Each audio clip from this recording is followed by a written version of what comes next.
So ఇప్పుడు దాకా మనము డిఫరెంట్ సెక్టార్స్ చూసాం. ఇప్పుడు మన నెక్స్ట్ అప్కమింగ్ ఫోకస్ ఏంటి అంటే strategy for Amrit call. So మనము గవర్నమెంట్ యొక్క లాస్ట్ 10 yearsలో డిఫరెంట్ ఫోకస్ ఏరియాస్లో ఏమేమి చేశారో చూసాం కదా. ఇప్పుడు నెక్స్ట్ అమృత్ కాల్ అంటే 25 years of the period from 2022 to 2047. So ఈ పీరియడ్ ఏదైతే 25 years పీరియడ్ ఉందో ఈ 25 years పీరియడ్ అమృత్ కాల్ ఎలా చేయాలి అంటే డెవలప్డ్ ఎకానమీ ఎలా అవ్వాలి అనే దానికి ఏమేమి స్ట్రాటజీస్ ఉన్నాయంటే కొన్ని స్ట్రాటజీస్ మెన్షన్ చేయడం జరిగింది.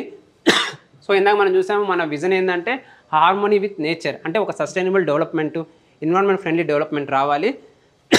సో అందులో భాగంగా తీసుకొచ్చిన ఇనిషియేటివ్స్ చూసామంటే first commitment to meet net zero by 2070. So ఇది మన పంచామృత్ గోల్స్ అయితే మన COP 26 very important. Panchamrit goals ఎప్పుడు అనౌన్స్ చేశారంటారు? COP 26 అది ఎక్కడ జరిగింది? గ్లాస్గో, యూకే, యునైటెడ్ కింగ్డమ్లో ఉన్న గ్లాస్గోలో COP 26 జరిగింది. అక్కడ మన central government Panchamrit 5 goals climate change 5 promises అనేది అనౌన్స్ చేశారు. సో ఈ 5 ప్రామిసెస్లో వన్ ఆఫ్ ద ప్రామిస్ ఏంటంటే నెట్ జీరో బై 2070. అది ఇండియా టార్గెట్. అదే యూఎస్ఏకి వచ్చేసరికి 2050, చైనా వచ్చేసరికి 2060, అదే మన యూరోపియన్ యూనియన్ వచ్చేసరికి 2050, మన railways net zero, net neutral, carbon neutral వస్తే 2030. సో ఇవి different targets net zero. So ఈ నెట్ జీరో మనం కూడా అచీవ్ అవ్వాలి. Very important area. Environment current అఫైర్స్లో కానీ ఎన్విరాన్మెంట్ సెక్షన్లో కానీ ఈ స్లైడ్లో నుంచి డెఫినెట్గా 1 or 2 క్వశ్చన్స్ వస్తాయి. కాబట్టి ఈ ఏరియా అనేది మనం చాలా ఎక్కువ ఫోకస్ చేయాల్సిన ఏరియా. ఎన్విరాన్మెంట్లో very important. Even science and technology, energy చాప్టర్స్లో కూడా చాలా ఇంపార్టెంట్. కాబట్టి ప్రతి ఒక్కరు ఫోకస్ చేయాల్సిన ఏరియా ఇది. So net zero by 2070. So ఈ నెట్ జీరో బై 2070లో మనం ఏం చేస్తున్నాం? ఈ బడ్జెట్లో ఏం అనౌన్స్ చేస్తున్నాం అంటే viability gap funding. Viability gap funding అంటే ఏదైనా ప్రాజెక్ట్ ఇంప్లిమెంట్ చేసినప్పుడు ప్రాఫిట్స్ అనేది రావు, ఇంకా లాస్ వస్తుంది. ఆ లాస్ ఎంతైతే వస్తుందో దాన్ని వైబిలిటీ గ్యాప్ ఫండింగ్ అంటారు. ఈ వైబిలిటీ గ్యాప్ ఫండింగ్ అనేది సెంట్రల్ గవర్నమెంట్ ఇస్తుంది. ఏ ప్రాజెక్ట్కి ఇస్తుంది అంటే of sure wind energy for initial capacity of 1 gigawatt. అంటే 1 gigawatt లోపల ప్రాజెక్ట్ కానీ మనం స్టార్ట్ చేస్తుందంటే ఏదైనా కంపెనీ, అది ఏ ప్రాజెక్టు? ఆఫ్ షోర్ విండ్ అంటే సముద్రంలో, ఆఫ్ షోర్, షోర్ మీద కాదు, అంటే మన బీచ్ మీద దగ్గర కాదు, ఆఫ్ షోర్ ఏదైతే సముద్రంలో ఉందో ఆ సముద్రంలో కానీ ఈ ప్రాజెక్ట్ చేసాం. సముద్రంలో ల్యాండ్ అక్వైర్ చేయాల్సిన అవసరం లేదు, చాలా ఏ ఆబ్స్టకిల్స్ ఉండవు, ఇల్లులు ఏం అడ్డం ఉండవు, అన్లిమిటెడ్ విండ్ ఫ్లో ఉంటుంది. కాబట్టి ఈ ఆఫ్ షోర్ విండ్ ఎనర్జీకి ఇవ్వడం జరిగిందనమాట. వైబిలిటీ గ్యాప్ ఫండింగ్ ఇస్తామని. అదే లాస్ట్ ఇయర్ బడ్జెట్లో అయితే బ్యాటరీ ఎనర్జీ స్టోరేజ్ సిస్టమ్కి వైబిలిటీ గ్యాప్ ఫండింగ్ ఇస్తామని మెన్షన్ చేశారు. ఇప్పుడు ఆఫ్ షోర్ విండ్ ఎనర్జీకి. సో ఈ ఆఫ్ షోర్ విండ్ ఎనర్జీకి ఆల్రెడీ ఒక offshore wind energy policy ఉంది. Offshore wind energy policy అది 2015. సో అది ఒకటి important. Offshore wind policy 2015 అది ఒకటి ఇంపార్టెంట్ అనమాట. నెక్స్ట్ ఇంకోటి ఇంపార్టెంట్ ఏంటంటే రీసెంట్గా న్యూస్లో ఉంది ఏంటంటే of sure wind energy lease rules. So ఇది 2023. సో ఇప్పుడు ఆఫ్ షోర్ ఒక విండ్ ప్లాంట్ పెట్టాలనుకోండి, ఎక్కడ పెడతారు? సముద్రంలో పెట్టాలి. సముద్రంలో కొంత ల్యాండ్ అనేది ప్రైవేట్కి ఇవ్వాలన్నమాట. కానీ సముద్ర ప్లాంట్ ఎవరికి వస్తుంది? ఆ ఎక్స్క్లూజివ్ ఎకనామిక్ జోన్లో ఏదైతే కంట్రీ ఉంటుందో ఆ కంట్రీ కింద వస్తుందన్నమాట. సో వాళ్ళది ఫ్రీగా ఇచ్చేయడం, అమ్మేయడం లాంటిది ఏముండదు, లీజ్కి ఇస్తారు. సో ఈ ప్రాజెక్ట్కి 50 years మీకు లీజ్కి ఇవ్వడం జరుగుతుంది. అట్లా ఏ క్రైటీరియా మీద లీజ్కి ఇస్తాము అనేది లీజ్ రూల్స్ అనేది రీసెంట్గా రిలీజ్ అవ్వడం జరిగింది. నెక్స్ట్ ఏంటంటే కొత్తగా మన ప్లాంట్స్ ఎస్టాబ్లిష్ చేయబోయే తమిళనాడు అండ్ గుజరాత్ దగ్గర అనమాట.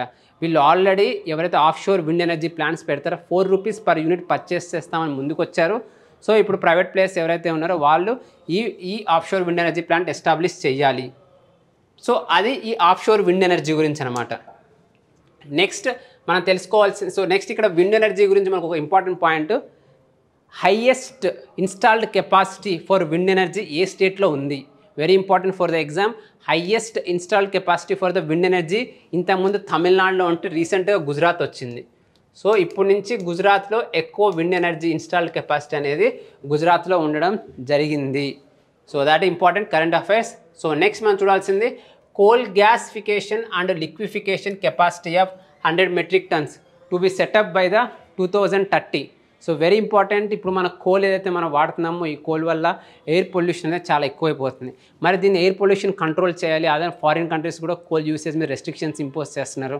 సో ఇప్పుడు దానికి ఆల్టర్నేట్ ఏముంది అనేది ఆలోచిస్తుంటే కోల్ గ్యాసిఫికేషన్ ఆన్ లిక్విఫికేషన్ అని ఉందన్నమాట. ఇది ఒక టెక్నాలజీ.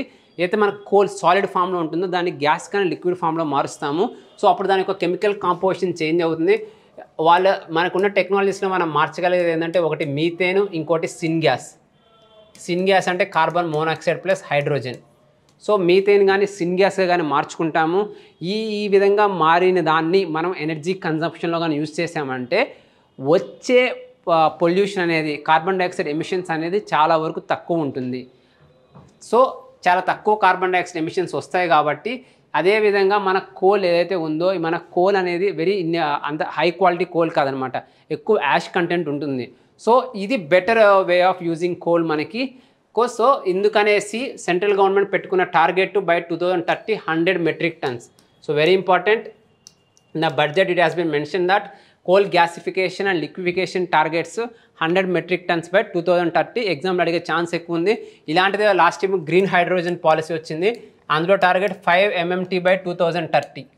సో గ్రీన్ హైడ్రోజన్ యొక్క ప్రొడక్షన్ 5 MMT బై 2030 ఉంటుందన్నమాట. Next phased mandatory blending of compressed gas, biogas.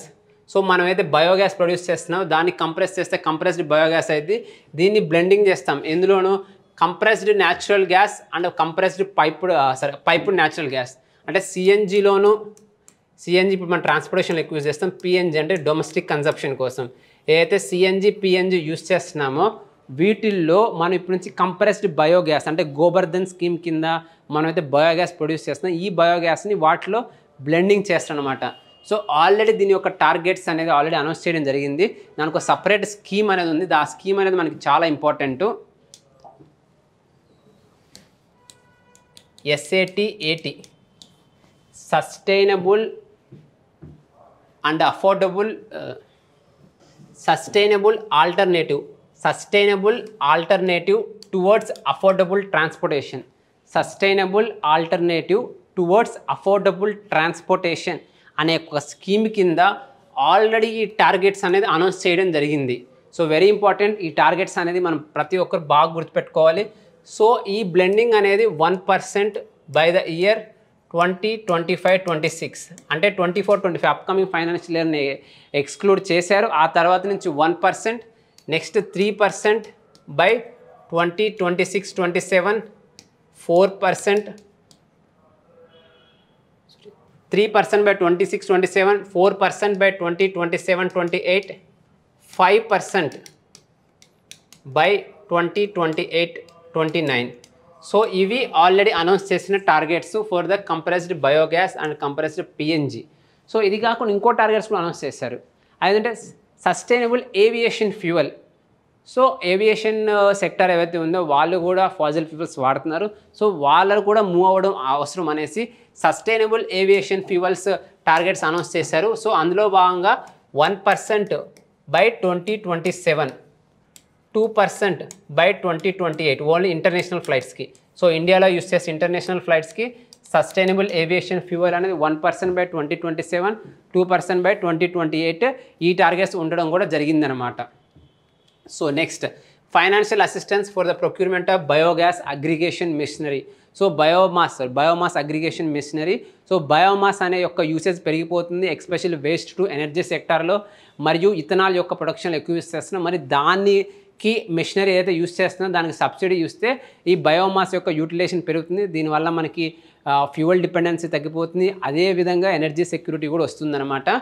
So that is ఈ స్కీమ్. నెక్స్ట్ మనకి ఇంపార్టెంట్ ఏంటంటే rooftop solarisation. So rooftop solarisation అనేది ఒక scheme. Rooftop solarisation so మనకి అయితే 175 GW by 2022 ఉందో అందులో 100 GW 175 GW renewable energy targets ఉన్నాయో అది 100 GW సోలార్, అందులో 40 GW వచ్చేసరికి ఎక్స్ప్లిసిట్లీ రూఫ్ టాప్. కానీ మనం ఇందులో అచీవ్ చేసింది just 11 GW. Present right now ఎంత ఉంది install capacity of the roof top చూసామంటే 11 GW ఉంది. అందులోనే రెసిడెన్షియల్ సెక్టార్లో ఎంత ఇన్స్టాల్ చేస్తున్నారంటే జస్ట్ 2.7 GW. అంటే హ్యూజ్ పొటెన్షియల్ ఉన్న residential sector for installing solar panels ఏవైతే ఉందో అది అస్సలు మనం రీచ్ కావట్లేదు బెనిఫిట్స్.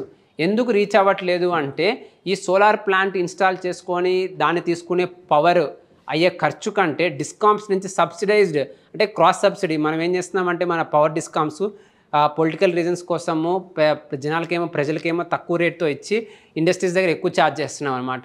సో ఈ సబ్సిడైజ్ రావడం వల్ల వాళ్ళకి అంత బెనిఫిట్ లేదనమాట. ఇప్పుడు ఏ విధంగా అయినా ఈ రూఫ్ టాప్ పెంచాలి అనే ఉద్దేశంతో మొన్న అయోధ్య టెంపుల్ దగ్గర కొత్త స్కీమ్ లాంచ్ చేయడం జరిగింది. ప్రధానమంత్రి సూర్యోదయ యోజన అనే కొత్త స్కీమ్ లాంచ్ చేయడం జరిగింది. ఈ ప్రధానమంత్రి సూర్యోదయ యోజన కింద ఏంటంటే ఇది మోస్ట్ ఇంపార్టెంట్ ఇనిషియేటివ్ ఏంటంటే 1 crore హౌస్ హోల్డ్స్కి 300 units of the free electricity every month through rooftop solarisation. So ఎవరైతే రూఫ్ టాప్లో సోలార్ ప్యానల్స్ పెట్టుకుంటారో వాళ్ళకి 300 యూనిట్స్ వరకు ఫ్రీ పవర్ అనేది ఇవ్వడం జరుగుతుంది. ఎక్సెస్ పవర్ కానీ వాళ్ళు ప్రొడ్యూస్ చేశారంటే వాళ్ళు డిస్కామ్స్కి అమ్ముకోవచ్చు. సో దీనివల్ల every month 15,000 to 18,000 money save అవుతుంది.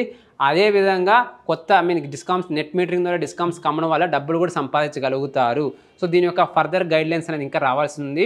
ఎలా ఇంప్లిమెంట్ చేస్తారు, ఇందులో సబ్సిడీ ఎంత ఉండొచ్చు, లేకపోతే ప్రైవేట్ ప్లేయర్ ఎంత ఛార్జ్ చేయాలి, ఏదైతే ప్రతి ఇంటికి ఎన్ని స్క్వేర్ ఫీట్ ఉంటే ఈ స్కీమ్ వర్తిస్తుంది అన్ని మనం చూడాలి గైడ్లైన్స్. బట్ ఇక్కడ మనం తెలుసుకోవాల్సింది పిఎం సూర్యోదయ యోజన 300 యూనిట్స్ ఫ్రీ పవర్ ఇస్తారు. ఇంత 15,000 to 18,000 యాన్యువల్గా సేవ్ చేసుకోవచ్చు. సో ఇది చేయడం వల్ల మనకి ఏదైతే నెట్ ఎనర్జీ గోల్స్గా నెట్ జీరో గోల్ మీట్ అవ్వడం కానీ లేకపోతే రిన్యూవబుల్ ఎనర్జీ టార్గెట్స్ ఏవైతే ఉన్నాయో మీట్ అవ్వడంలో చాలా బెనిఫిట్ అవుతుంది.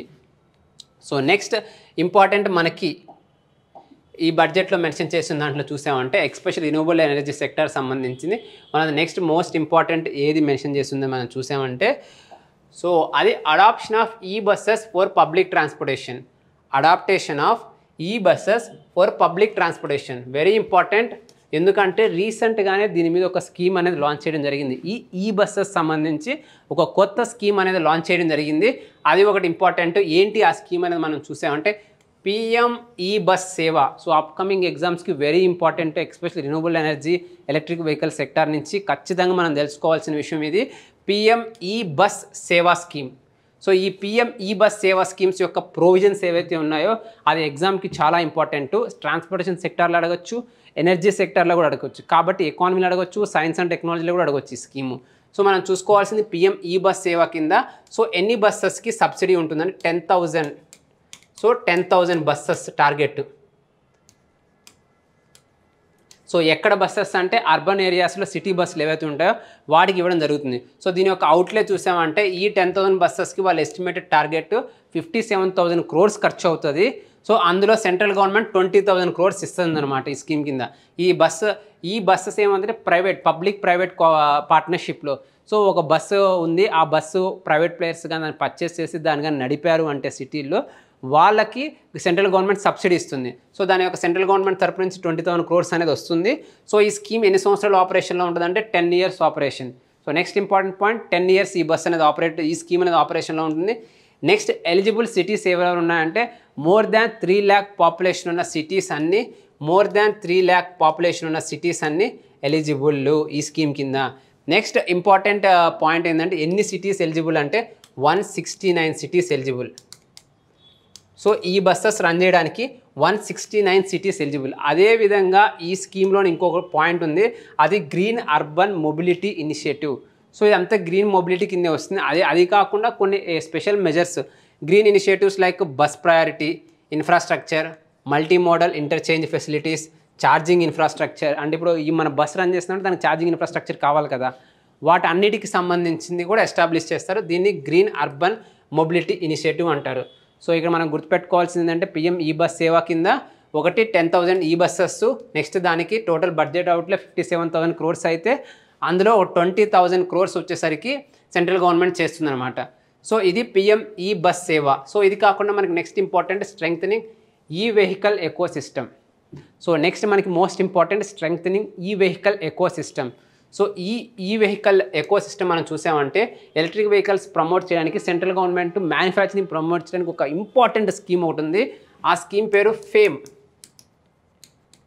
2 ఉంది. ఇప్పుడు faster adoption of hybrid and electric vehicles. So FAME 2, so ఇక్కడ మనకి ఇంపార్టెంట్ ఏంటంటే ఫేమ్ 2 యొక్క బడ్జెట్ అవుట్లే 10,000 crores. సో ఇది ప్రజెంట్ 2024 వరకు అప్లికబుల్ అనమాట. 2024 వరకు అప్లికబుల్ ఈ స్కీమ్, అది ఫేమ్ 2. ఇది కాకుండా ఎలక్ట్రిక్ వెహికల్స్ని అవేర్నెస్ రావాలి, ప్రమోట్ చేయాలి, అమృత్ పోర్టల్. సో నీతి ఆయోగ్ వాళ్ళ అమృత్ పోర్టల్ వెరీ ఇంపార్టెంట్, ఎగ్జామ్కి అడిగే ఛాన్స్ చాలా ఎక్కువ ఉంది. అమృత్ పోర్టల్ లాంచ్ చేసింది ఎవరు అని అడగొచ్చు అనమాట. ఈ అమృత్ పోర్టల్ లాంచ్ చేసింది నీతి ఆయోగ్. దాని యొక్క ముఖ్య ఉద్దేశం ఏంటి అంటే ఎలక్ట్రిక్ వెహికల్స్ గురించి ఎండ్ టు ఎండ్ ఇన్ఫర్మేషన్. ఇప్పుడు మనమైనా మీరు ఎవరైతే వింటున్నారో వాళ్ళు ఒకసారి అమృత్ పోర్టల్ అని టైప్ చేసి చూడండి గూగుల్ లోపల. మీకు ఎలక్ట్రిక్ వెహికల్ ఖర్చు ఎంత ఉంది, ఏమేమి కంపెనీస్ ఎలక్ట్రిక్ వెహికల్ మ్యానుఫ్యాక్చరింగ్ చేస్తుంది, దానికి సబ్సిడీస్ ఎంత ఉన్నాయి, దేని యొక్క ఎఫిషియన్సీ బాగుంటుంది, దేని యొక్క ఫ్యూయల్ ఎఫిషియన్సీ ఎలా ఉంటుంది అనే మొత్తము క్లియర్గా మెన్షన్ చేస్తుంటుంది. అదే అమృత్ పోర్టల్ ఇక్కడ మనకి ఇంపార్టెంట్. ఈ పోర్టల్ ఎవరు లాంచ్ చేశారు? నీతి ఆయోగ్ లాంచ్ చేయడం జరిగింది. సో ఈ ఎలక్ట్రిక్ వెహికల్స్ యొక్క ఎందుకు గవర్నమెంట్ ఇంత ప్రమోట్ చేస్తుంది ఎలక్ట్రిక్ వెహికల్స్ అంటే, సో దానికి వెరీ స్ట్రాంగ్ రీజన్స్ ఉన్నాయి. అందులో one of the reason pollution. ఇప్పుడు మనం చూడగలము మన అర్బన్ సిటీస్ ఎంత పొల్యూటర్ అనేది. టాప్ మోస్ట్ పొల్యూటర్ 20 సిటీస్లో అకౌంట్ WHO 14 మన సిటీసే ఉన్నాయి. టాప్లో New Delhi, Bhiwandi from Rajasthan. So top most cities ఏవైతే ఉన్నాయో అవన్నీ పొల్యూటెడ్ అయిన ఉన్నాయన్నమాట. సో ఈ పొల్యూషన్ కంట్రోల్ చేయడానికి one of the solution is moving towards electric vehicles. Second is huge dependence for fossil fuels, especially crude oil from the middle east countries. So మన ఈ vehicles move అయ్యామంటే మన లోకల్లో produce అయ్యే ఎనర్జీని use చేసుకొని, అంటే solar energy వాటిని use చేసుకొని మన ఓన్ వెహికల్స్ని మూవ్ చేస్తాం. ఆ విధంగా మనకి సోలార్ ఇండస్ట్రీకి వాళ్ళకి ఎంప్లాయ్మెంట్ జనరేట్ అవుతుంది. అదే విధంగా మన ఫారిన్ కంట్రీస్ మీద డిపెండ్ అవ్వాల్సిన అవసరం లేదు, ఎనర్జీ సెక్యూరిటీ అనేది ఉంటుంది. అదేవిధంగా we will become the hub for electric vehicles. భవిష్యత్ అంతా ఎలక్ట్రిక్ వెహికల్స్ మీద వెళ్ళిపోతుందన్నమాట. సో మనం ఎక్కువ ఎలక్ట్రిక్ వెహికల్స్ చేసామంటే మనం కూడా ఎక్స్పోర్ట్ చేయగలుగుతాం ఫారిన్ కంట్రీస్కి. సో నెక్స్ట్ ఎలక్ట్రిక్ వెహికల్స్కి one of the most important target ఒకటి ఉంది. ఈ టార్గెట్ అనేది ఎగ్జామ్లో అడిగే అవకాశం చాలా ఉంది. అది ఏంటి అంటే by 2030 30% of the total sales of the automobiles.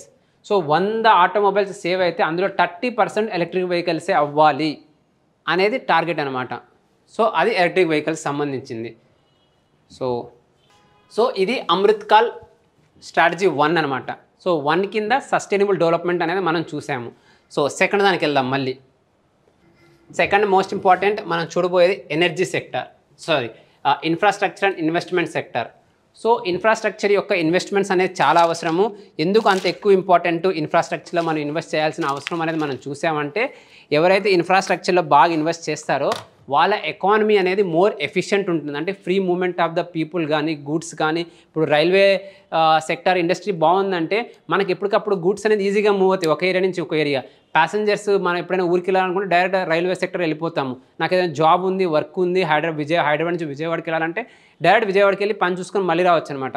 High efficiency of the ఎకానమీకి ట్రాన్స్పోర్టేషన్ సెక్టర్ ఇంపార్టెంట్. అందులో investment in the infrastructure important. ఈ గవర్నమెంట్ యొక్క ఇన్వెస్ట్మెంటు ఎస్పెషల్ ఇన్ఫ్రాస్ట్రక్చర్లో వెరీ హ్యూజ్, చాలా హై ఇన్వెస్ట్మెంట్స్ చేస్తున్నాము. Even highest amount of budget allocation to which ministry అంటే road and ట్రాన్స్పోర్టేషన్కి highest amount of investment. So transportation సెక్టర్కి ఎక్కువ ఇన్వెస్ట్మెంట్. అందులోకి చాలా ఇనిషియేటివ్స్ లైక్ సాగర్మాల, భారత్మాల లాంటి ఇనిషియేటివ్స్ తీసుకొచ్చారు. సో అదేవిధంగా ఇప్పుడు లాజిస్టిక్స్ యొక్క ఎఫిషియన్సీని ఇంకా ఇంప్రూవ్ చేయాలి అంటే ఏం చేయాలి అనేది ఆలోచించి, so they are developing 3 economic corridors, especially railway corridors, 3 important railway corridors. దానికంటూ పేర్లు పెట్టడం కూడా జరిగిందనమాట. So 3 economic railway corridors to improve logistic efficiency. So first corridor ఎందుకు ఉపయోగపడుద్ది అంటే ఎనర్జీ అంటే కోల్ మూవ్మెంట్ కోసం, ఎనర్జీ ఫాజిల్ ఫ్యూయల్ మూవ్మెంట్ కోసం, mineral and cement corridors. So high energy, so high intensive economic industries ఇవి. సో వీటి కోసం అనమాట. దీనికి వాళ్ళు పెట్టిన పేరు ఏంటంటే ఎనర్జీ ఎకనామిక్ కారిడార్. సో దీనికి వాళ్ళు పెట్టిన పేరు ఎనర్జీ ఎకనామిక్ కారిడార్ అనమాట. సో అది నెక్స్ట్ పోర్ట్ కనెక్టివిటీ. సో ఏదైతే మనం ఎక్స్పోర్ట్స్ ఇంపోర్ట్ చేసుకుంటున్నామో ఆ ఎక్స్పోర్ట్ ఇంపోర్ట్కి రైల్వే కనెక్టివిటీ అనేది బాగుండాలి అనేసి దానికి పెట్టిన పేరు రైల్ సాగర్. సో ఈ కారిడార్కి వాళ్ళు పెట్టిన పేరు rail Sagar. Next high traffic density corridors. So ఏ ఏరియాస్లో అయితే ఈ especially in relating with the cargo movement ఎక్కడైతే ఎక్కువ ఉంటుందో, హై డెన్సిటీ ఉంటుందో ఆ ఏరియాస్లో మళ్ళీ సపరేట్ రైల్వేస్ వేయడము, దాని యొక్క ఇంప్రూవ్మెంట్ చేయడం, దానికి పెట్టిన పేరు అమృత్ చతుర్భుజ.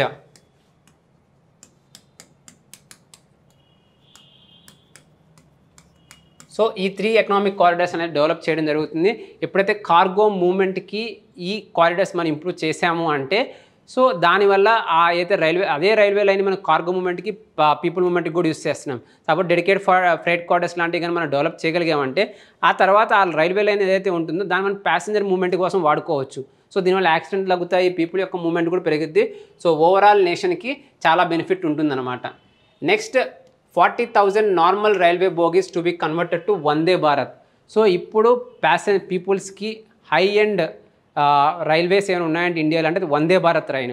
సో ఈ వందే భారత్ ట్రైన్ యొక్క మోడల్లోకి మిగతా రైల్వే బోగీలను కూడా 40,000 రైల్వే బోగీస్ని అనేది మార్చడం జరుగుతుందన్నమాట. నెక్స్ట్ ఇన్వెస్ట్మెంట్స్, ఇది ఇన్ఫ్రాస్ట్రక్చర్ సంబంధించింది. ఇన్వెస్ట్మెంట్స్ ఇంప్రూవ్ చేయాలి, ఎఫ్డిఐ ఇంకా ఎక్కువ తీసుకొని రావడం కోసం. So promotion of the foreign investment via bilateral investment treaties. So ఈ బైలేటరల్ ఇన్వెస్ట్మెంట్ ట్రీటీస్ అంటే కంట్రీస్తో సపరేట్ అగ్రిమెంట్స్ చేసుకొని so they want to bring more amount of investments to the nation అనమాట.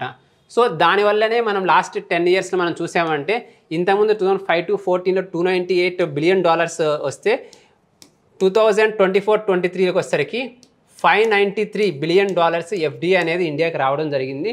ఎంత ఎక్కువ ఎఫ్డిఐ వస్తుందంటే దాని ప్రకారం ఏంటంటే ఇండియన్ ఎకానమీ చాలా స్ట్రాంగ్గా ఉంది, ఫారిన్ ఇన్వెస్టర్స్కి చాలా ఎక్కువ కాన్ఫిడెన్స్ ఉంది.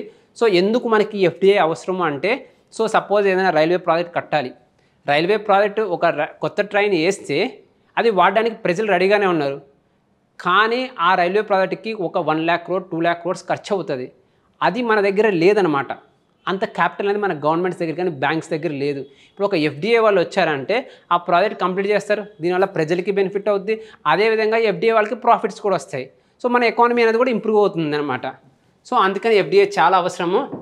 సో అది ఇప్పుడు 596కి వెళ్ళింది. సో అది important. Next expansion of existing airports and comprehensive development of the new airports under UDAN scheme. ఉడే దేశ్ కా ఆమ్ నాగరిక్ అంటే ఒక కామన్ సిటిజన్ కూడా ఒక ఫ్లైట్ ఎక్కాలి. అదేవిధంగా రిమోట్ డిస్టెన్స్ లైక్ మన కడప, రాజమండ్రి అంటే లోపల ఉన్న చిన్న చిన్న టౌన్స్కి Tier 2 టౌన్స్కి కూడా ఎయిర్పోర్ట్ కనెక్టివిటీ కావాలనే ఒక ఉద్దేశంతో ఉడాన్ స్కీమ్ అనేది లాంచ్ చేస్తారు. ఈ ఉడాన్ స్కీమ్కి సంబంధించి ఇది తీసుకొచ్చినాక నెంబర్ ఆఫ్ ఎయిర్పోర్ట్స్ అనేది ఇండియాలో ఒకప్పుడు 74 ఎయిర్పోర్ట్స్ ఉండేవి, ఇప్పుడు 149 ఎయిర్పోర్ట్స్ అనేది వచ్చాయి. సో ఇండియాలో ఇప్పుడు ఎన్ని ఎయిర్పోర్ట్స్ ఉన్నాయి? 149 అనమాట. సో డబుల్ ఎయిర్పోర్ట్స్ వచ్చినాయి. దీనికి ముఖ్యమైన కారణం ఉడాన్ స్కీమ్. అంటే ఇంటీరియర్ ఏరియాస్ కూడా కనెక్షన్ అనేది ఇంప్రూవ్ అయింది, అంటే కామన్ మ్యాన్ కూడా ట్రావెల్ చేయగలుగుతున్నాడు. Next promotion of urban transformation via metro rail and Namo Bharat. So ఈ నమో భారత్ ఏంటి అని మనం చూసామంటే అర్బన్ ఏరియాస్లో మనం చూసామంటే డ్యూ టు హై ట్రాఫిక్ బస్సుల్లోనూ వాటిలో ట్రావెల్ చేయడం కష్టమైపోతుంది. Faster movement of the people చాలా అవసరము. సో ఆ fast movement of the people ఉందంటే ఏదైతే బిజినెస్ వర్క్ ఉందో వాళ్ళు ఒక దగ్గర నుంచి ఒక ఈజీగా మూవ్ అవుతారనమాట. అందుకని ఒక మెట్రో రైల్ కన్స్ట్రక్షన్ కానీ కొత్తగా నమో భారత్ ట్రైన్స్ తీసుకొచ్చారు. నమో భారత్ అంటే rapid regional connectivity trains. Rapid regional అంటే nearby Tier 2 Tier 3 cities ఏవైతే ఉంటాయో, suppose first Namo Bharat train in India is between Delhi and Meerut. So Delhi నుంచి మీరట్కి less than 100 kilometers ఉంటుందన్నమాట. సో అక్కడ ట్రావెల్ చేయాలంటే వయా బస్ తీసుకెళ్ళామంటే 4-5 hours పడుతుంది. అదే ఇటువంటి మెట్రో రైల్ లాంటిది ఫాస్ట్ స్పీడ్ రైల్వే లైన్ ఒకటి వేసామంటే టక్కని within 1 hour less than 1 hourలో Meerut reach అవ్వచ్చు అనమాట. ఢిల్లీలో పని చేసుకొని మళ్ళీ they can go back to Meerut. ఆ rapid regional train first train ఏ కారిడార్ ఢిల్లీ మీరట్, దాని పేరు నమో భారత్. సో ఇవి కాకుండా ఇంకా వేరే టైప్స్ ఆఫ్ ట్రైన్స్ ఉన్నాయి ఇండియాలో. రీసెంట్గా న్యూస్లో కూడా ఉన్నాయి. ఒకటి వందే భారత్, అది అందరికీ తెలిసిన వందే భారత్. సో ఇది కాకుండా ఇంకొకటి న్యూస్లో ఉంది, దాని పేరు అమృత్ భారత్.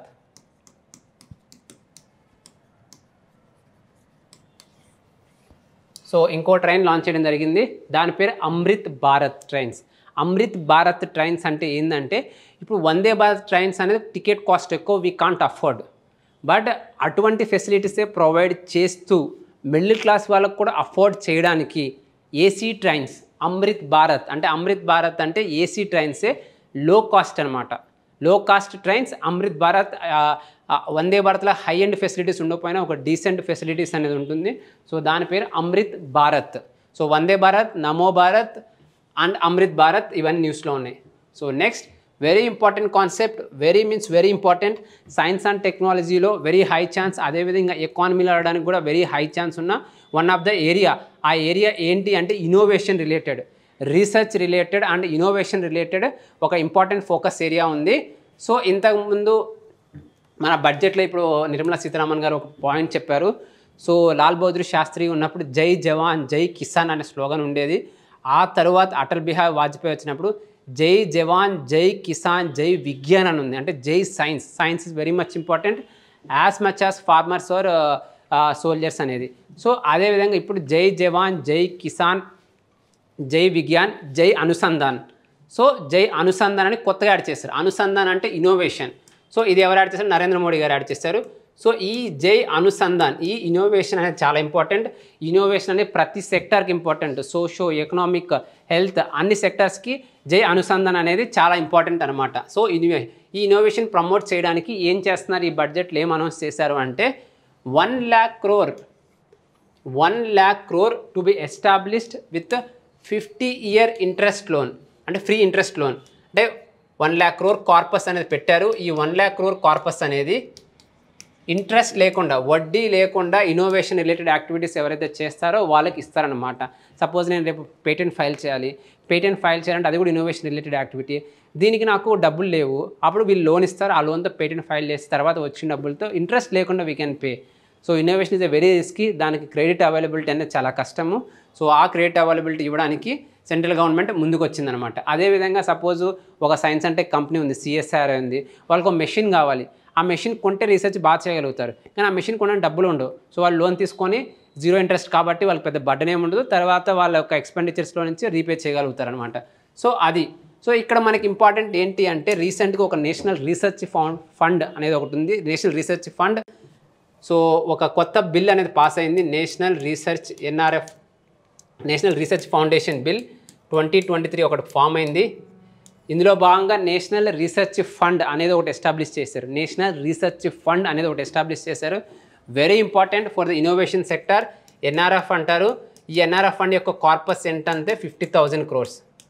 సో ఈ 50,000 crores డబ్బులు ఎక్కడి నుంచి వస్తాయంటే ఒక సెంట్రల్ గవర్నమెంట్ ఇవ్వదు, సెంట్రల్, స్టేట్, పబ్లిక్, NGOs ఎవరైనా NRF కాంట్రిబ్యూట్ చేయొచ్చు. ఈ డబ్బుల్ని country wide innovation related activities కోసం ఖర్చు పెడతారు ఈ NRF.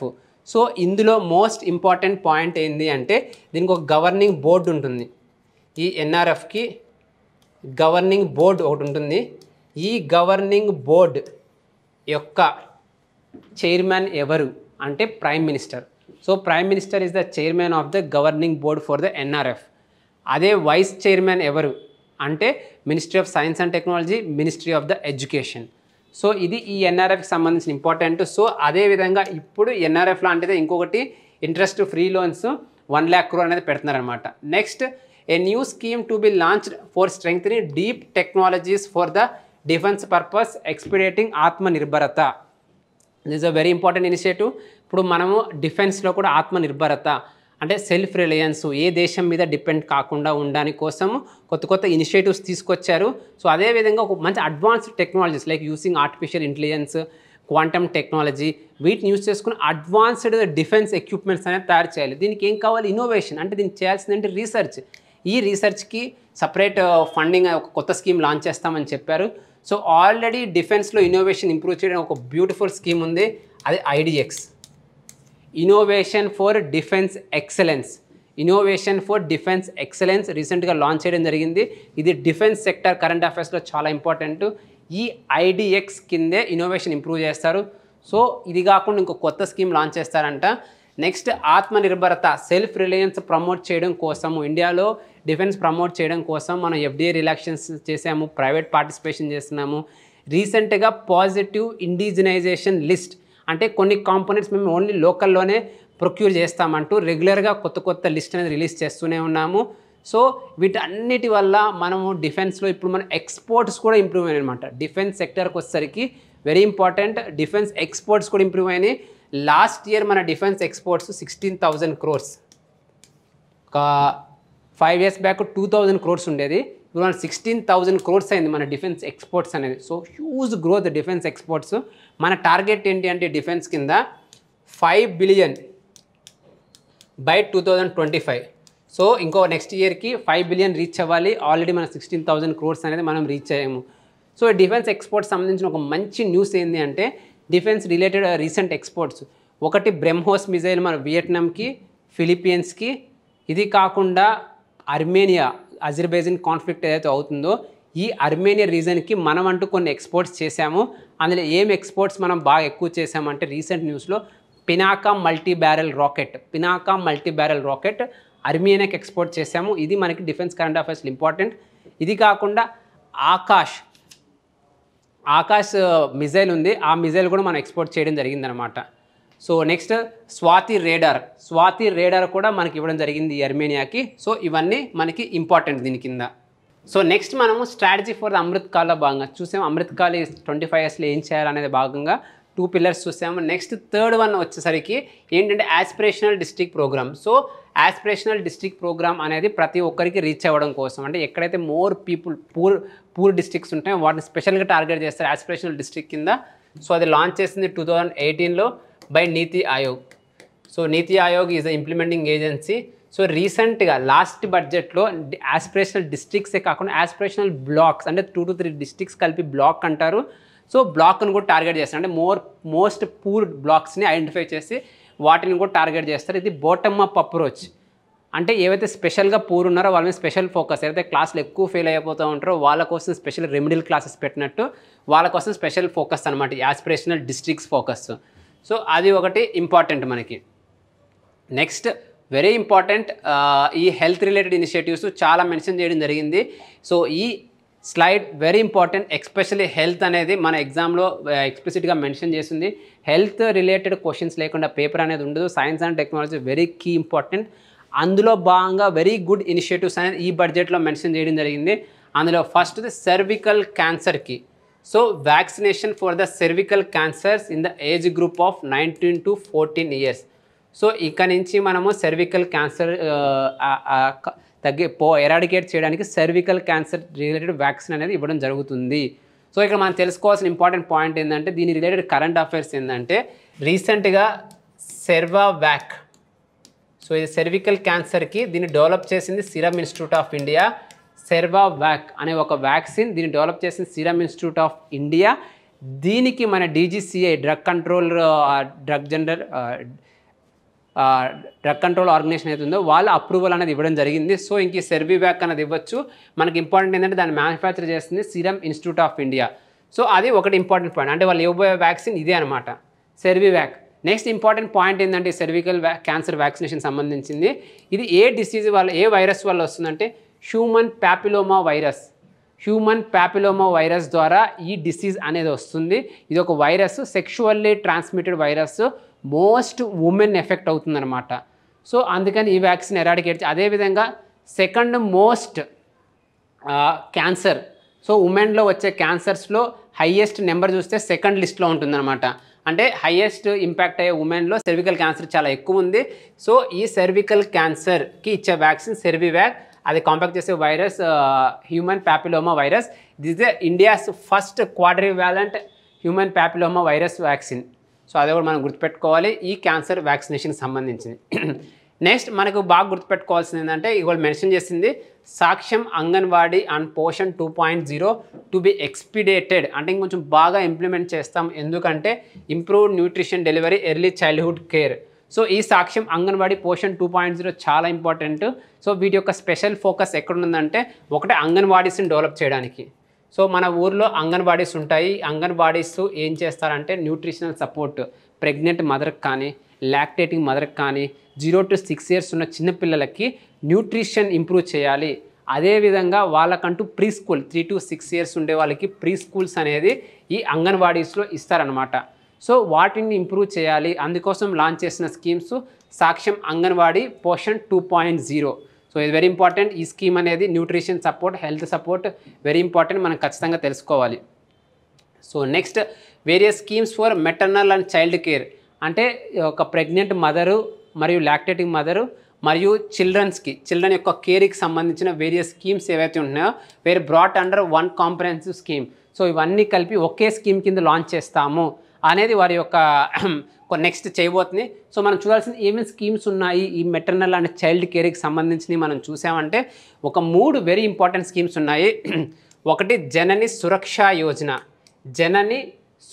యోజన. అంటే ప్రెగ్నెంట్ మదర్కి ఇన్స్టిట్యూషనల్ డెలివరీ ఇవ్వడం జనని సురక్ష యోజన. దీని కింద ఎవరైతే ఇన్స్టిట్యూషనల్ డెలివరీ చేయించుకుంటారో వాళ్ళకి అంగన్వాడీ వర్కర్స్కి ఇంత, మరియు ప్రెగ్నెంట్ మదర్కి మనీ ఇవ్వడం జరుగుతుందన్నమాట. జనని సురక్ష యోజన, జనని శిశు సురక్ష కార్యక్రమం ఇంకో స్కీమ్ అనమాట. జనని శిశు సురక్ష కార్యక్రమం అనమాట. అంటే ప్రెగ్నెంట్ మదరు, లాక్టేటింగ్ మదరు మరియు చిన్నపిల్లలు ఎవరైతే ఉంటారో వాళ్ళ యొక్క సెక్యూరిటీ, వాళ్ళకంటూ న్యూట్రిషన్ అందడం, అదే జనని శిశు సురక్ష. నెక్స్ట్ ప్రధానమంత్రి సురక్ష మాతృత్వ అభియాన్. సో ఇవి ఈ 3 స్కీమ్స్ ఉన్నాయి. మోస్ట్లీ ఈ 3 స్కీమ్స్ మెర్జ్ చేసి ఇంకో కొత్త స్కీమ్ లాంచ్ చేస్తారు. సో ఇందులోనే ఉండేదే తల్లి బిడ్డ ఎక్స్ప్రెస్ అని ఉంటుందన్నమాట. తల్లి బిడ్డ ఎక్స్ప్రెస్ 1902 నెంబర్ ఉండే తల్లి బిడ్డ 102 నెంబర్ ఉండే తల్లి బిడ్డ ఎక్స్ప్రెస్ కూడా దీని కిందే వస్తుంది. అంటే చిన్నప్పుడు పిల్లల్ని లేదా ప్రెగ్నెంట్ మదర్ని జాగ్రత్తగా చూసుకోగలిగామంటే మెటర్నల్ మోర్టాలిటీ రేట్ రెడ్యూస్ చేస్తాము, ఇన్ఫాంట్ మోర్టాలిటీ రేట్ అన్ని రెడ్యూస్ చేస్తాం అనమాట. సో దీనికి వెరీ ఇంపార్టెంట్ స్కీమ్స్ ఇది. దీని కింద ఫైనాన్షియల్ ఇన్సెంటివ్స్ ఇస్తారు, మరియు వాడి యొక్క న్యూట్రిషన్ ఏదైతే కావాలో అది చూసుకుంటారు, డాక్టర్ యాంటీనేటల్ కేర్ ఇస్తారు, అన్నీ ఉంటాయి. So it's very important. Mostly ఈ 3 స్కీమ్స్ అనేది మెర్జ్ చేస్తారు. ఈ 3 స్కీమ్స్ గురించి మనం డీటెయిల్గా తెలుసుకోవడం అనేది చాలా ఇంపార్టెంట్ ఎగ్జామ్కి వెళ్ళే ముందు. సో నెక్స్ట్, యూవిన్ platform for immunisation efforts of mission Indradhanush. So మన అందరూ తెలుసు యూనివర్సల్ ఇమ్యునైజేషన్ ప్రోగ్రామ్ ఉంది. ప్రతి ఒక్కరికి వ్యాక్సిన్స్ అనేది ఇవ్వాలి. సో అది ఎంత అంటే ఎన్ని వ్యాక్సిన్స్ ఉంటాయి అందుకంటే 12 వ్యాక్సిన్స్ అనేది ఉంటాయి. సో ఈ 12 వ్యాక్సిన్స్ అందరికీ ఇవ్వడం అనేది మిషన్ ఇంద్రధనుష్ యొక్క program. So next important point ఏంటంటే ఈ మిషన్ ఇంద్రధనుష్ కింద, సో అది యూనివర్సల్ ఇమ్యునైజేషన్ కింద మనం చూసామంటే ఇంతకుముందు ఈ విన్ అనే ఒక ప్లాట్ఫామ్ ఉండేది. ఈ విన్ అంటే వ్యాక్సినేషను ఎవరెవరు తీసుకున్నారు, ఎంతమంది స్టాక్ ఎంత, ఈ ఇన్ఫర్మేషన్ తెలుసుకోవడానికి ఇంతకుముందు ఈ విన్ అనే ఒక ప్లాట్ఫామ్ ఉండేది. తర్వాత ఈ విన్ అయిపోయి కోవిడ్ టైంకి వస్తారు కోవిన్ అని ఇంకో ప్లాట్ఫామ్ వచ్చింది. కోవిన్ దీనికి ఏంటంటే కోవిడ్ సర్టిఫికేట్స్ జనరేట్ అవ్వడం అదన్నీ ఉంటుంది అనమాట. దీనికి కోవిన్ అనేది ఇప్పుడు దీని అన్నిటికీ updated యూవిన్. So very important e governance ఇనిషియేటివ్స్లో యూవిన్ health ఇనిషియేటివ్స్కి వచ్చేసరికి ఈ యూవిన్ యొక్క స్పెషల్ ఫీచర్ ఏంది అంటే end to end tracking of the vaccine beneficiaries. End to end tracking, especially maternal and child. Suppose ఒక పిల్లవాడికి వ్యాక్సిన్ స్టార్ట్ చేశారు, పుట్టాడు, వాడికి స్టార్టింగ్ 1 మంత్ కొన్ని 2 మంత్స్ కొన్ని అని ఇస్తారనమాట. వాళ్ళు complete data, Aadhaar card data, address data, మరియు అతను నెక్స్ట్ డోస్ ఎప్పుడుంది అనే మొత్తం డీటెయిల్స్ అనేది ఈవిన్లో అనేది ఉంటుంది. సపోజ్ ఇది అయినాక నెక్స్ట్ డోస్ కొన్ని రోజుల తర్వాత ఇవ్వాలి, 1 మంత్ తర్వాత ఇవ్వాలంటే అది వెంటనే అంగన్వాడీ వర్కర్ తెలియజేస్తుంది. సో చైల్డ్కి మనం ఇంకొక వ్యాక్సిన్ డోస్ ఉంది. ఇట్లా మొత్తం ట్రాకింగ్ అనమాట, ఎండ్ టు ఎండ్ ట్రాకింగ్, మరియు వ్యాక్సిన్స్ యొక్క స్టాక్ ఎంత ఉంది అనే కంప్లీట్ ఇన్ఫర్మేషన్ కూడా ఈ యూవిన్ అనే ప్లాట్ఫామ్లో ఉంటుంది. సో మనం తెలుసుకోవాల్సిన ఒకటి ఈవిన్, నెక్స్ట్ కోవిన్, నెక్స్ట్ యూవిన్ అనమాట. సో నెక్స్ట్ మనం చూసుకోవాల్సింది health care under Ayushman Bharat scheme.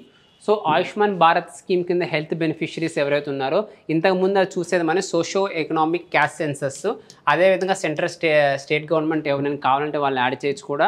So ఆ విధంగా beneficiaries government employees or not benefits under the Ayushman Bharat scheme. ఇప్పుడు గవర్నమెంట్ వాళ్ళు కూడా కొంతమందిని బెనిఫిట్ చేస్తున్నాం. ASHA worker, anganwadi workers and helpers, వీళ్ళకి హెల్త్ సెక్యూరిటీ అనేది మనం వయా ఆయుష్మాన్ భారత్ అనేది ఇవ్వడం జరుగుతుంది. సో ఇది ఒకటి. So recently Ayushman Bharat scheme was extended to which sectors of the people or which sections of the people అంటే ASHA workers, Anganwadi workers and helpers. So అది ఒకటి important point. Second most important point ఏంటంటే ఆయుష్మాన్ భారత్ రీసెంట్గా న్యూస్లో ఉంది. సో ఆయుష్మాన్ భారత్ కింద 2 సబ్ కాంపోనెంట్స్ ఉంటుంది. ఒకటి హెల్త్ అండ్ వెల్నెస్ సెంటర్స్, ఇంకోటి ప్రధానమంత్రి జన్ ఆరోగ్య యోజన. 2 సెక్షన్స్ ఉంటాయి. సో అందులో హెల్త్ అండ్ వెల్నెస్ సెంటర్స్కి కొత్త పేరు పెట్టడం జరిగింది. ఆ పేరు ఏంటంటే ఆయుష్మాన్ ఆరోగ్య మందిర్. సో రీసెంట్గా న్యూస్లో ఉంది ఆయుష్మాన్ ఆరోగ్య మందిర్ అని కొత్త పేరు ఈ ఆయుష్మాన్ భారత్ దీనికి మెన్షన్ చేయడం జరిగిందనమాట. సో ఇదే ఆయుష్మాన్ భారత్ ఆంధ్రప్రదేశ్లో ఆరోగ్యశ్రీ అంటారు. ఈ ఆరోగ్యశ్రీ అనేసి దానికి 25 lakhsకి ఎక్స్టెండ్ చేశారు పర్ ఫ్యామిలీ. సో ఈ స్కీమ్ కింద 5 lakhs, ఇది 25 lakhs. తెలంగాణలో 10 lakhsకి ఎక్స్టెండ్ చేయడం జరిగింది ఆయుష్మాన్ భారత్ స్కీమ్ కింద అనమాట. నెక్స్ట్ మనం చూసాము అంటే స్ట్రాటజీ ఫర్ అమృత్ కాల్లో మనకి ఇంకొక సెక్టర్ ఏంటంటే హౌసింగ్ సెక్టర్. సో ఈ హౌసింగ్ సెక్టర్ అనేది చాలా ఇంపార్టెంట్. హౌసింగ్ సెక్టర్ అనేది ఎందుకంటే ప్రతి ఒక్కరికి ఒక ఇల్లు ఉండడం అనేది చాలా important. That is a basic infrastructure that is needed. అందుకనేసి ప్రతి ఒక్కరికి ఇల్లు ప్రొవైడ్ చేయాలి. మరియు సెంట్రల్ గవర్నమెంట్ యొక్క ముఖ్యమైన పాలసీ ఏంటంటే saturation based approach. Saturation based approach అంటే ప్రతి ఒక్క బేసిక్ నీడ్ ఏదైతే ఉంటుందో, ఒక ఫుడ్ కానీ, హౌసింగ్ కానీ, రోడ్డు కానీ, పవర్ కనెక్షన్ కానీ ప్రతి ఒక్కడికి రీచ్ అవ్వాలి. దాన్ని సాచురేషన్ బేస్డ్ అప్రోచ్ అంటారనమాట. ఈ సాచురేషన్ బేస్డ్ కూడా ఎవరికైతే ఇల్లు లేదో ప్రతి ఒక్కరికి ఇల్లు రావాలనేసి ప్రధాన్ మంత్రి ఆవాస్ యోజన గ్రామీణ్ స్కీమ్ ఏదైతే ఉందో ఇప్పుడు దాకా ఆల్రెడీ 3 crore హౌజెస్ అనేది మనం కంప్లీట్ చేసాం. సో ప్రధాన్ మంత్రి ఆవాస్ యోజన స్కీమ్ కింద ఆల్రెడీ 3 crore మెంబర్స్ బెనిఫిషరీస్ అనేది ఉన్నారు. సో దాన్ని మనము ఇంకొక 2 crores ఎక్స్టెండ్ చేస్తున్నాం. సో 2024కి యాక్చువల్లీ మన టార్గెట్ ఏంటంటే 4 crores, కానీ మనం రీచ్ అయింది 3 crores. ఇప్పుడు మనం ఇంకొక 2 crores for the next 25 years అంటే 2029కి మన టార్గెట్ వచ్చి 3 + 2 5 crores. So 5 crore houses under Pradhan Mantri Awas Yojana scheme. So అది ఒకటి. నెక్స్ట్ మనం ఇంకోటి చూస్తే housing related, housing for the middle class వాళ్ళు. సో దీని కింద ఎకనామికల్లీ వీకర్ సెక్షన్స్, లో ఇన్కమ్ గ్రూప్స్ ఎలిజిబుల్. కానీ ఇండియాలో మిడిల్ క్లాస్ పాపులేషన్ పెరుగుతూనే ఉంది. ఆ మిడిల్ క్లాస్ కూడా చాలామంది రెంటెడ్ హౌజెస్లోనూ, స్లమ్స్లోనూ ఉండాల్సి వస్తుందన్నమాట. అంటే ఒక ఇల్లు కొనుక్కోవాలంటే ఒక 90 lakhs to 1 crore అలా ఖర్చు అవుతుంది. సో మిడిల్ క్లాస్ వాళ్ళు దాన్ని అఫోర్డ్ చేయలేకపోతున్నారు. అందులో జాబ్స్ అనేది ఏమో అర్బన్ ఏరియాస్లో ఉంటుంది, ల్యాండ్ తక్కువ రేట్ ఏమో సరౌండింగ్ ఏరియాస్, పెరి అర్బన్ ఏరియాస్లో ఉంటుంది. సో అది పర్చేస్ చేయలేని పరిస్థితికి వెళ్ళారు. కాబట్టి గవర్నమెంటే స్కీమ్ యొక్క గైడ్లైన్స్ రాలేదు. ఏ విధంగా అయినా మిడిల్ క్లాస్కి పీపుల్కి కూడా ఓన్ హౌస్, ఆవాస్ యోజన కింద పూర్ పీపుల్ ఇప్పుడు మిడిల్ క్లాస్ వాళ్ళకు కూడా ఓన్ హౌస్ రావడం కోసం సపరేట్ స్కీమ్ అనేది లాంచ్ చేస్తామని అనౌన్స్ చేయడం జరిగిందనమాట. సో అది. సో నెక్స్ట్ టూరిజం సెక్టార్కి సంబంధించి వెరీ ఇంపార్టెంట్. టూరిజం సెక్టార్ గురించి మనం చూసామంటే ఈ టూరిజం అనేది చాలా ఇంపార్టెంట్. టూరిజం ద్వారా లోకల్ పీపుల్స్కి మనం ఎంప్లాయ్మెంట్ జనరేట్ చేయగలుగుతాం అనమాట, లోకల్ పీపుల్స్కి. సో అదేవిధంగా ఫారిన్ టూరిస్ట్ అనే వాళ్ళు ఎక్కువ వస్తారు. ఫారిన్ టూరిస్ట్ ఎంతమంది వస్తే అంత ఫారిన్ ఎక్స్చేంజ్ రిజర్వ్ కూడా మనకి జనరేట్ అవుతుంది. కానీ మనకి one of the biggest problem అయితే సరైన ఇన్ఫ్రాస్ట్రక్చర్ లేదు. మనకి ఏవైతే మంచి ఐకానిక్ సైట్స్ ఉంటాయో tourist, like Lakshadweep, Andaman Nicobar islands, Ladakh లాంటి ఏరియాస్లో కూడా ఇన్ఫ్రాస్ట్రక్చర్ షార్టేజ్, అంటే హోటల్స్ కానీ, రోడ్ కనెక్టివిటీ కానీ సరిగ్గా లేక రావట్లేదు అనమాట టూరిస్ట్. సో దాన్ని ప్రమోట్ చెయ్యాలి అనే ఒక ఉద్దేశంతో special focus on the iconic సెంటర్స్కి మనము టూరిజం ఇన్ఫ్రాస్ట్రక్చర్ డెవలప్ చేస్తాము. అది ఒకటి. సెకండ్ ఏంటంటే ఈ ఐకానిక్ టూరిస్ట్ సెంటర్స్కి రేటింగ్స్ అనేది ఇస్తాం. So which is the best tourist place in India అన్నట్టు మెన్షన్ చేయడం జరుగుతుంది అనమాట. బెస్ట్ టూరిజం ప్లేసెస్ ఏందనేది అన్నట్టు మెన్షన్ చేయడం జరుగుతుంది. Next long term interest free loans. So long term interest free loans అనేది ఇవ్వడం జరుగుతుంది. సో దానివల్ల ఏవైతే స్టేట్స్ టూరిజం ఇన్ఫ్రాస్ట్రక్చర్ డెవలప్ చేయాలనుకుంటున్నారో వాళ్ళు తక్కువ ప్రైస్తోనే డెవలప్ చేయగలుగుతారు. అదేవిధంగా ప్రైవేట్ వాళ్ళ ఇన్వాల్వ్మెంట్ కూడా చేయగలుగుతాం. Next projects for the port connectivity, tourism infrastructure amenities to be taken up in the islands and Lakshadweep వాటిలో టూరిజం రిలేటెడ్ ఇన్ఫ్రాస్ట్రక్చర్ అనేది మనం ఇంప్రూవ్ చేస్తాము. సో రీసెంట్గా జరిగిన మాల్దీవ్స్ లక్షద్వీప్ కాన్ఫ్లిక్ట్ మనం చూసాము. లక్షద్వీప్కి హ్యూజ్ పొటెన్షియల్ ఉన్న దాన్ని అనేది మనం అనుకున్న స్థాయిలో రీప్ చేయలేకపోతున్నాం అనమాట. సో ఇది ఒకటి. నెక్స్ట్ టూరిజం రిలేటెడ్ ఇన్ఫర్మేషన్ మనం చూసామంటే, కరెంట్ అఫైర్స్ మనం చూసామంటే కొన్ని వెరీ ఇంపార్టెంట్ కరెంట్ అఫైర్స్ అనేది కొన్ని ఉన్నాయి న్యూస్లో. అది ఒకటి ఏంటంటే రీసెంట్గా UNWTO అంటే టూరిజం ఆర్గనైజేషన్ ఏదైతే ఉందో వాళ్ళు మనకు ఒక ర్యాంకింగ్ ఇచ్చాం. మనకి ఇండియాలో దోడ్డో, గుజరాత్లో ఉన్న దోడ్డో విలేజ్ని బెస్ట్ టూరిజం విలేజ్గా రికగ్నైజ్ చేయడం జరిగింది. గుజరాత్లో ఉన్న దోడ్డో విలేజ్ UNWTO వాళ్ళు బెస్ట్ టూరిజం విలేజ్గా రికగ్నైజ్ చేశారు. అదేవిధంగా మన టూరిజం మినిస్ట్రీ వాళ్ళు లేపాక్షి, ఆంధ్రప్రదేశ్లో ఉన్న లేపాక్షిని best tourism second best tourism village అంటే సిల్వర్ కేటగిరీలో లేపాక్షికి బెస్ట్ టూరిజం విలేజ్ అవార్డు అనేది వచ్చిందనమాట. సో గుజరాత్ దోడ్డో, మన దగ్గర లేపాక్షి. సో నెక్స్ట్ ఆంధ్రప్రదేశ్లో second highest domestic tourist. So ఆంధ్రప్రదేశ్లో సెకండ్ హైయెస్ట్ డొమెస్టిక్ టూరిస్ట్ అనేది ఆంధ్రప్రదేశ్కి వస్తున్నారు. ఫస్ట్ తమిళనాడు, సెకండ్ ఆంధ్రప్రదేశ్కి second highest number of domestic tourist అనేది వస్తున్నారనమాట. నెక్స్ట్ గవర్నమెంట్ యొక్క ప్రయారిటీ ఏ ఏరియాస్లో ఎక్కువ ఫోకస్ చేస్తే we can achieve Viksit Bharat by 2047 అనే దాంట్లో అగ్రికల్చర్. సో అగ్రికల్చర్కి చాలా ఎక్కువ ఇంపార్టెన్స్ ఉంది. సో ఈ అగ్రికల్చర్ భాగంగా ఏమేం చేస్తారంటే ప్రధాన మంత్రి కిసాన్ సంపద యోజన. సో ఇది ఏంటి అంటే అగ్రికల్చర్ ప్రాసెసింగ్ సంబంధించింది అనమాట. సో ఆంధ్రప్రదేశ్ మనం ఒక ఇండియాలో కానీ మనం చూసామంటే India is one of the largest producer of the different food grains, vegetables, fruits అన్నీ ఉన్నాయి. కానీ మన దీనికి ఒక వాల్యూ అడిషన్ అనేది చాలా తక్కువ ఉంది. లెస్ దాన్ 20% మనం ప్రాసెసింగ్ అనేది చేస్తున్నాం అనమాట. ఈ ప్రాసెసింగ్ అని చేసామంటే లోకల్ ఎంప్లాయ్మెంట్ జనరేట్ చేయొచ్చు, జీడిపి గ్రోత్ తీసుకొని రావచ్చు. ఏవైతే ఫార్మర్స్ ఉన్నారో మోస్ట్ అన్ప్రొడక్టివ్ ఎకనామిక్ ఆక్యుపేషన్ ఏదైతే అగ్రికల్చర్ ఉందో, అంటే ఎక్కువ మంది డిస్గైజ్డ్ అన్ఎంప్లాయ్మెంట్లో ఉంటున్నారో వీళ్ళందరినీ మనం ఒక హయ్యర్ ఎంప్లాయ్మెంట్ బ్రాకెట్కి తీసుకొని వెళ్ళాలంటే food processing has a huge potential అనమాట.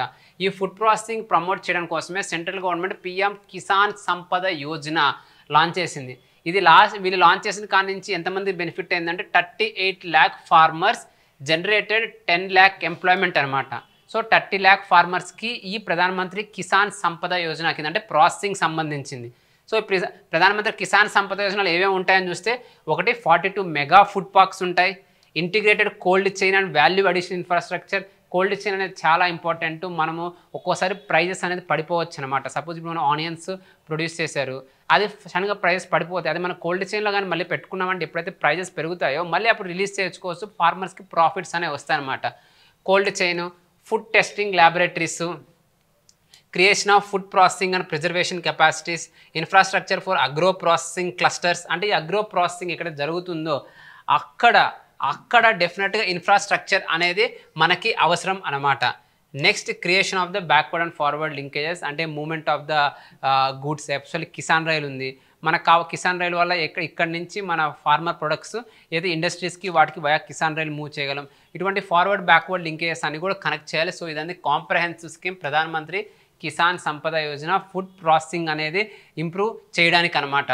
సో ఆంధ్రప్రదేశ్కి వచ్చేసరికి మనకు ఒక ఫుడ్ ప్రాసెసింగ్ యూనిట్ అనేది, ఒక famous food processing unit Krishna మల్లేపల్లిలో మల్లేవల్లిలో కృష్ణా డిస్ట్రిక్ట్లో ఒక food processing mega food park ఒకటి ఉంది. సో ఒక మెగా ఫుడ్ పార్క్ కృష్ణా జిల్లాలో ఉండడం జరిగింది. సో ఇంకోటి ఆక్వా మెగా ఫుడ్ పార్క్ అనేది భీమవరంలో ఉండడం జరిగిందనమాట. సో ఈ రెండు మనకి ఇంపార్టెంట్ ఫుడ్ పార్క్స్ ఆంధ్రప్రదేశ్ సంబంధించి. నెక్స్ట్ ఇంకొక స్కీమ్ ఏది మెన్షన్ చేస్తుందంటే ప్రధానమంత్రి formalisation of the micro food enterprises. So ఈ మైక్రో ఫుడ్ ఎంటర్ప్రైజెస్ చూడొచ్చు. ఫుడ్ ఎంటర్ప్రైజెస్ ఏదైతే ఫుడ్ బేస్డ్ అంటే పికిల్స్ మ్యానుఫ్యాక్చరింగ్ కానీ, చిప్స్ మ్యానుఫ్యాక్చరింగ్ కానీ, చిప్స్ తయారు చేసే ఏవైతే ఉంటాయో అది చిన్న కంపెనీస్ ఏవైతే ఉంటాయో వీటిని ఫార్మలైజ్ చేయాలి. ఎందుకు ఫార్మలైజ్ చేయాలంటే ఒకటి ఫార్మలైజ్ చేస్తే వాళ్ళకి క్రెడిట్ యాక్సెస్ అనేది వస్తుంది, మరియు గవర్నమెంట్ సబ్సిడీస్ ఏవైతే ఉంటున్నాయో అవన్నీ వాళ్ళు అందుకోగలుగుతారనమాట. సో అందుకని ఫార్మలైజ్ చేయడం కోసం ఒక సపరేట్ స్కీమ్ అనేది లాంచ్ చేయడం జరిగింది. అది ఎంతమందికి బెనిఫిట్ అయిందంటే 2.4 lakhs self help groups. So మనం కానీ చూడొచ్చు ఊర్లో అప్పడాలు లేకపోతే చిన్న చిన్న చిక్కీస్ అవి తయారు చేస్తే సెల్ఫ్ హెల్ప్ గ్రూప్స్ చాలా ఉంటాయి. సో వాళ్ళకి క్రెడిట్ యాక్సెస్ అవన్నీ రీచ్ అవ్వడానికి PM formalisation of the micro food processing enterprises scheme అనేది లాంచ్ చేయడం జరిగింది. సో ఇక్కడ మనకి మోస్ట్ ఇంపార్టెంట్ ఏంటి అంటే దాని యొక్క ఫీచర్ ఏదైతే ఎగ్జామ్లో అడగగలరో, micro enterprises to get credit linked subsidy of 35%. So credit linked subsidy of 35% up to 10 lakhs for the upgradation of the infrastructure. అంటే సపోజ్ నేను ఒక ఇండస్ట్రీ పెట్టడానికి వెళ్ళాను, ఒక industry suppose chips based industry అంటే లైక్ అప్పడాలు, వడియా లాంటి ఇండస్ట్రీ పెట్టాలనుకున్నారు ఒక సెల్ఫ్ హెల్ప్ గ్రూప్. సో దానికి అయ్యే ఖర్చు, మెషినరీ కొనడానికి, ల్యాండ్ కొనడానికి అన్నిటికీ అయ్యే ఖర్చు 50 లక్షలు అయింది అంటే అందులో 35% up to the limit of 10 lakhs అనేది గవర్నమెంటే సబ్సిడీ రూపంలో ఇస్తుంది. సో దీనివల్ల ఊర్లో ఉండే సెల్ఫ్ హెల్ప్ కానీ విలేజెస్లో ఉండే సెల్ఫ్ హెల్ప్ గ్రూప్ ఉమెన్ వాళ్ళు ఇటువంటి ఒక మైక్రో ఎంటర్ప్రైజ్ అనేది ఎస్టాబ్లిష్ చేస్తారు.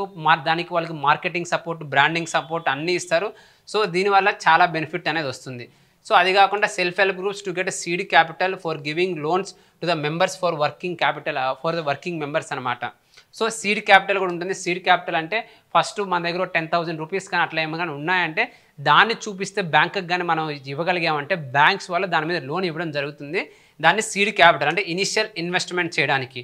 So skill training, hand holding ఇవన్నీ ప్రధానమంత్రి formalisation of micro food processing enterprises scheme కింద ఉండడం జరిగింది. Very important scheme. మనకి ఇక్కడ మోస్ట్ ఇంపార్టెంట్ పాయింట్ ఏంటంటే credit linked subsidy of 35% credit linked subsidy అనేది ఇవ్వడం జరుగుతుంది.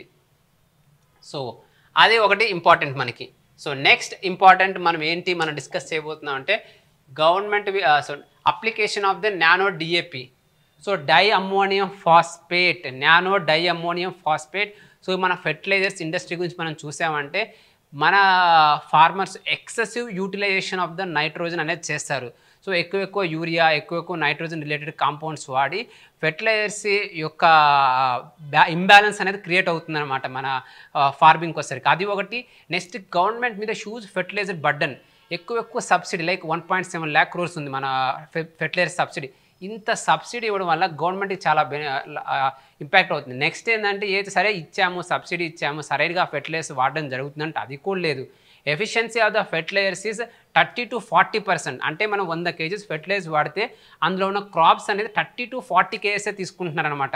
మిగతా అవన్నీ వేస్ట్ అయిపోతుంది. అంటే వేస్ట్ అంటే ఏమవుతుంది, ఐదర్ గ్రౌండ్ వాటర్లోకి వెళ్ళిపోతుంది, లేకపోతే అది కాలువల ద్వారా దగ్గర ఉన్న నదులు, చెరువులో కలిసి వాటర్ పొల్యూషన్ అనేది జరుగుతుంది.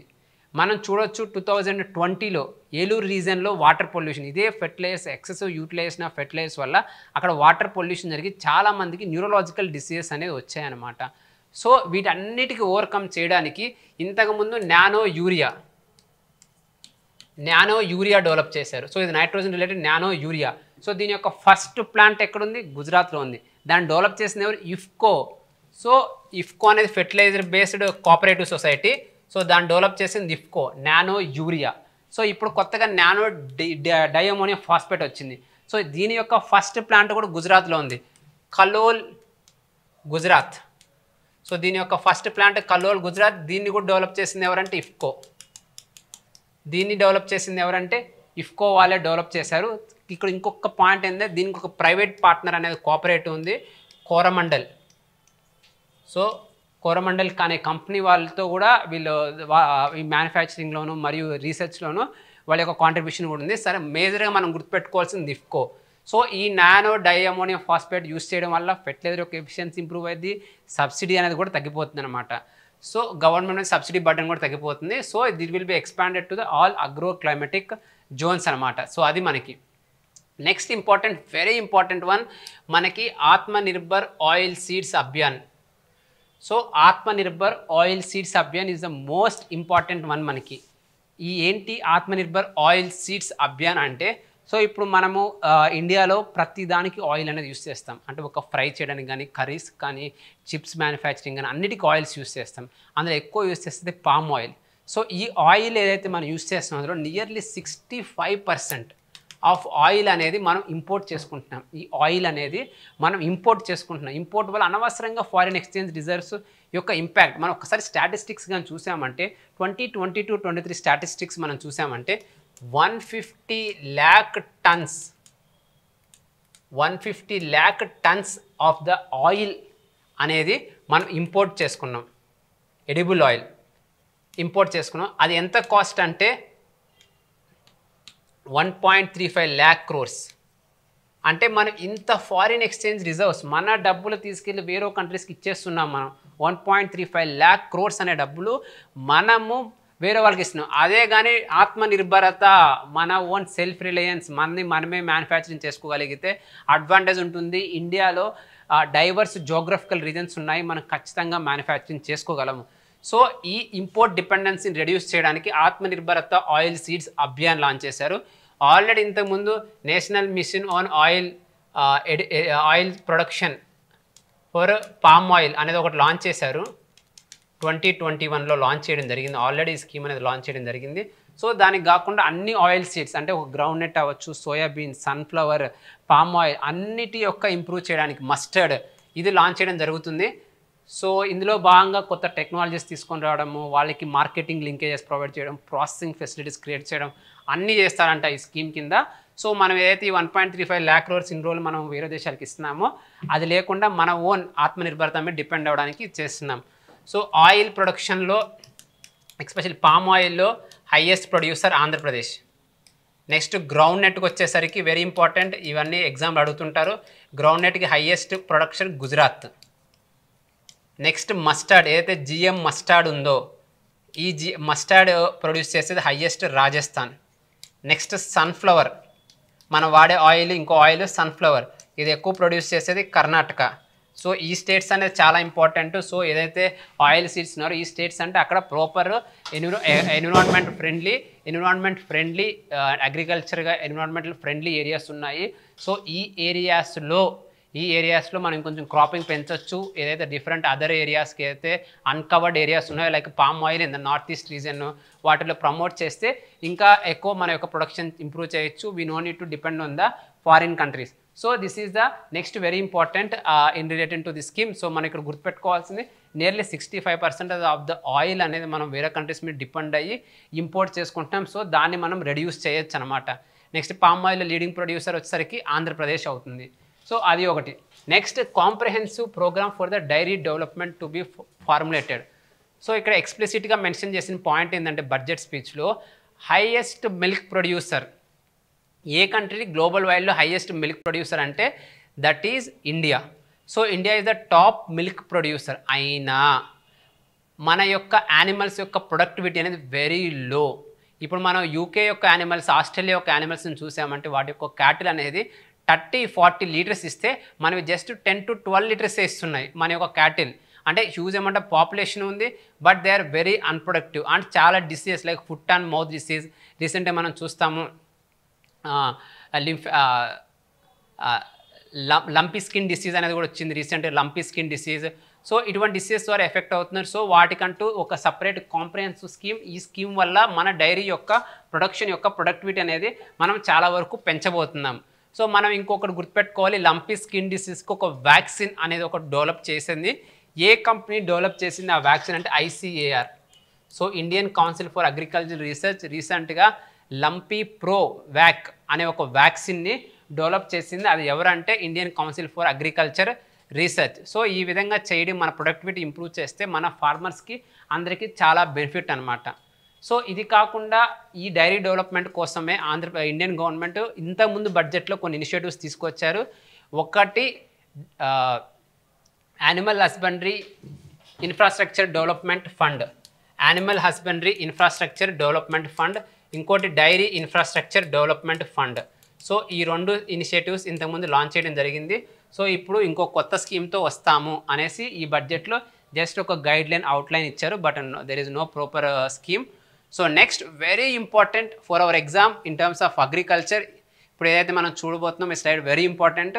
ఇక్కడ వాళ్ళు మెన్షన్ చేసింది ఏంటంటే ప్రధాన మంత్రి మత్స్య సంపద యోజన ఇంకొంచెం బెటర్గా ఇంప్లిమెంట్ చేయబోతున్నాము. ఈ ఇంప్లిమెంట్ చేయడం వల్ల రాబోయే అవుట్కమ్స్ ఏంటి అంటే ఆక్వాకల్చర్ ప్రొడక్టివిటీ ఇప్పుడు 3 tons ఉంది, అది 5 tons per hectare ఇంప్రూవ్ చేస్తాము. నెక్స్ట్ ఇంకోటి ఏంటంటే double the exports to 1 lakh crores by వాళ్ళు ఇయర్ ఏం మెన్షన్ చేయలేదు. కాకపోతే ప్రధానమంత్రి మత్స్య సంపద యోజన ఏదైతే స్కీమ్ ఉందో ఆ స్కీమ్ యొక్క ఆబ్జెక్టివ్స్నే మళ్ళీ ఇంకోసారి ఈ బడ్జెట్లో చదవడం జరిగింది. అంటే కొత్తగా ఏమీ లాంచ్ చేయలేదు, ఆల్రెడీ ఉన్నదాన్నే ఈ బడ్జెట్లో స్పీచ్లో మెన్షన్ చేయడం జరిగింది. అందులో డబల్ ద ఎక్స్పోర్ట్స్ అనేది 2025కి యాజ్ ఆఫ్ నౌ మన యొక్క ఆక్వాకల్చర్ ఎక్స్పోర్ట్స్ చూసామంటే 63,000 crores ఉన్నాయి. దీన్ని మనం 1 lakh crores బై 2025కి మనం చేస్తామని టార్గెట్ పెట్టుకున్నాం.